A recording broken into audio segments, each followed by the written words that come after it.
What's going on, guys? Welcome back to the channel. Behind me we have two of my cars, 2009 Audi R8 gated and our 1991 Acura NSX. POV driving, a little startup, some exhaust, some two-step, and just to give you a glimpse of why I love these cars. So if you guys are here for the NSX, you are in the right spot. If you do want to see the Audi R8, click on the link below. We'll take you right to it. So right off the bat, we have my 91 NSX.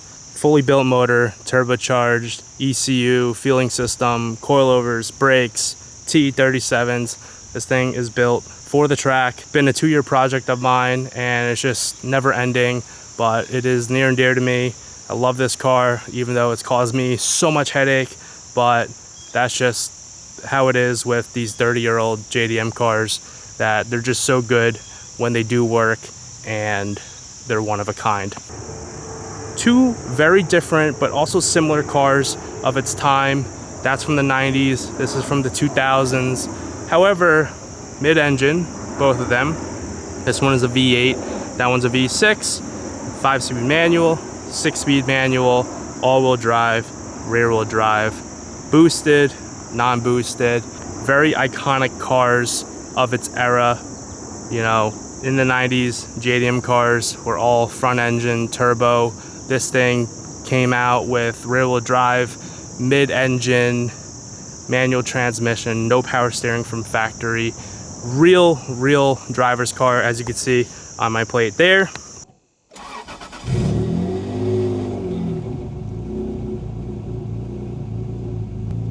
Digital dash, has everything.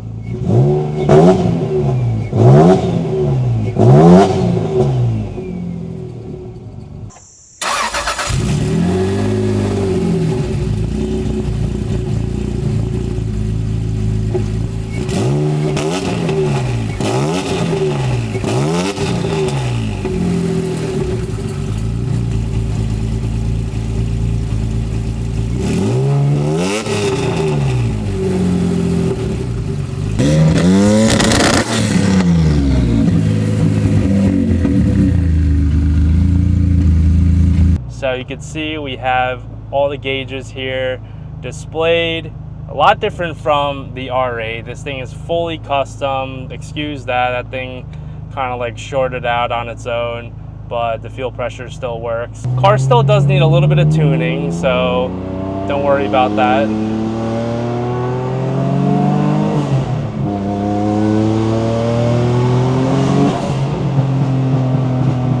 We're gonna go on low boost map right now. The low boost is about 8-9 PSI, makes around 420-ish at the wheels.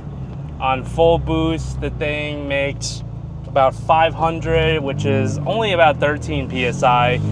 The reason why we have it so low is because our intake temps have been skyrocketing due to oil going past the turbo seal into the charge pipe. And I think it's because we actually need to get a smaller sized restrictor.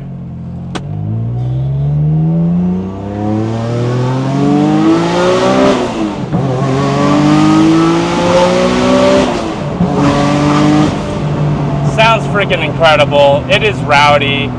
It is everything a turbo NSX should sound like.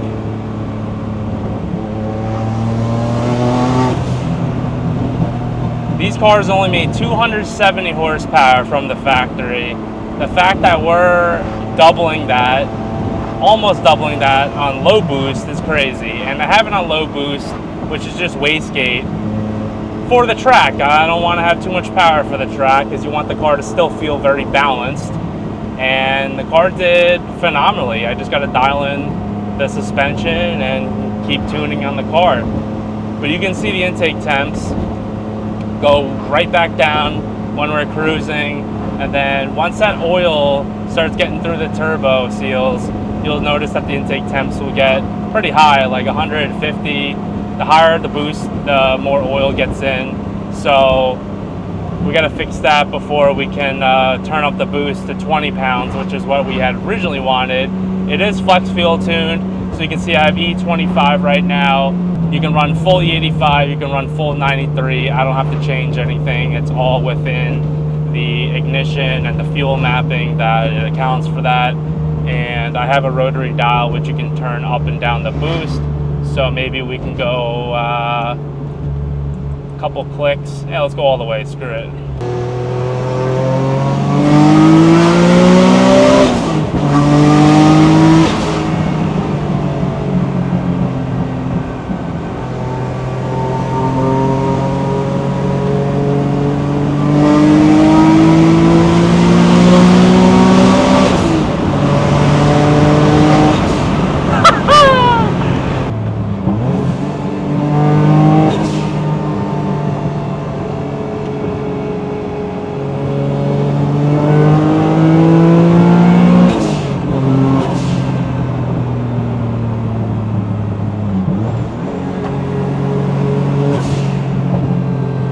Blow valve, the spool up, car just sounds incredible.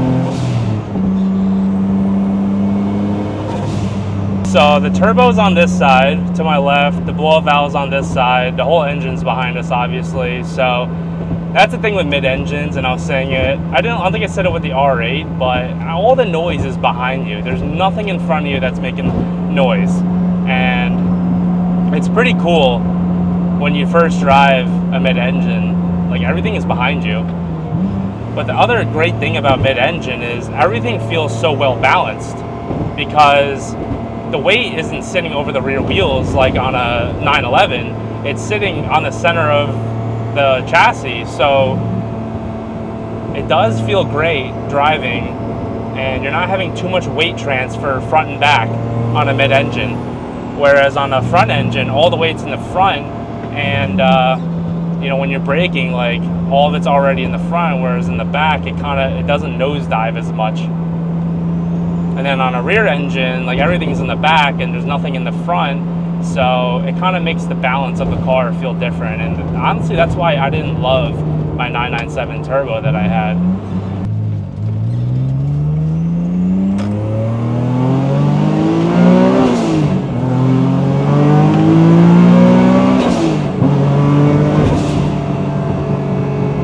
So if you guys watched both videos, the R8 and the NSX, which one do you think I have more fun in? Comment it down in the section below if you're even watching at this point. But see what you guys think makes me more happy. Obviously one's stock, one's completely built. Two different cars, different countries, boosted, non-boosted, rear-wheel drive, whole different experience. But you guys let me know. I freaking love both cars. And I think it's a great combination of supercars from its time. The perfect supercar duo. What do you think?